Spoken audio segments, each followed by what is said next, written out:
তাওহীদি জনতার বুকের এক ফোঁটা রক্তবিন্দু থাকতে কোন ভিনদেশী দালাল কোন নাস্তিক মুরতাদের হাতে কি এদের ছেড়ে দিতে আমরা পারি? বিজয়ের মাস ইসলামের শত্রুরা হুঁশিয়ার সাবধান মাশাআল্লাহ ওর মন যা চাইছে ও বলছে ইসলামের শত্রুরা হুঁশিয়ার সাবধান। আমার প্রিয় ভাইরা, ইসলামের শত্রুরা এই আলমডাঙ্গা উপজেলা মাঠে আসে না, ওরা ইসলাম শেষ করার জন্য যেখানে দরকার সেখানেই বসে থাকে।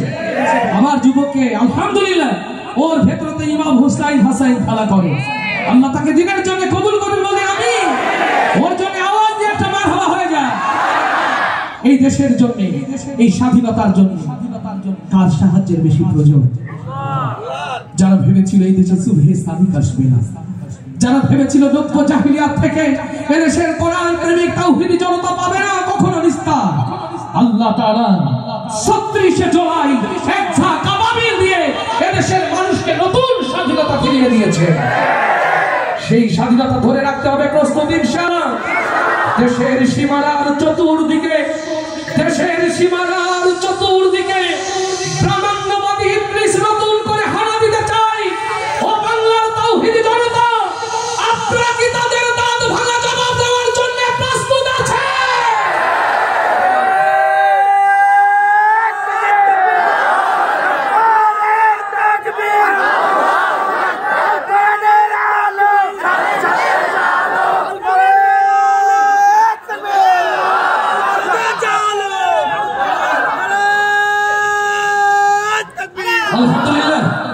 সবাই দেশের জন্য কণ্ঠে কণ্ঠ মিলিয়ে একসাথে গাইতে চাই। হাজী শরিয়াতুল্লাহর এই দেশ, শহীদ তিতুমীরের এই দেশ, খাজা খান জাহানের দেশ, এদেশের দেশ আগামী দিন হবে তাওহীদ এবং মুসলমানদের জন্য উন্নয়ন ইনশাআল্লাহ। এদেশে ধর্ম বর্ণ সবাই নির্বিশেষে শান্তিতে বসবাস করবে ইনশাআল্লাহ। আল্লাহ কবুল করুন।